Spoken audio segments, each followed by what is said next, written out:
Hey Internet, how's it going? Welcome to another episode of the Jongravesshow Show. Just dropping a little bit of news upon everybody and letting everybody know that Tales of Zesirtia trailer is out. You can catch it out. You can check it out right down there in the description. And honestly, I pretty much wanted to cover what I thought of the trailer and what I think that this game is pretty much going to be, well, or at least sort of seeing how it's going to sort of play out. And honestly, this sort of seems, or at least looking at how the main character's clothes look to how, or at least to how the world is sort of presented, this one sort of seems to be a sequel to Tales of Symphonia, or pretty much at the very least, it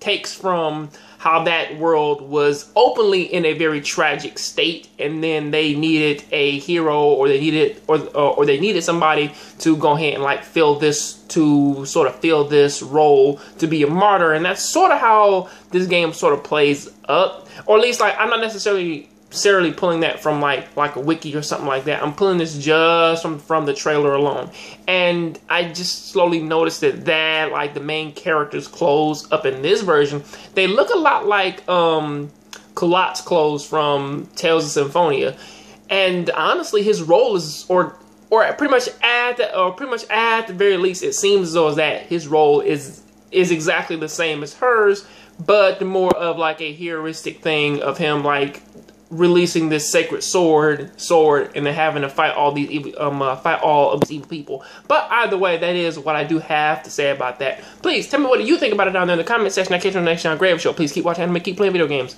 I'm out.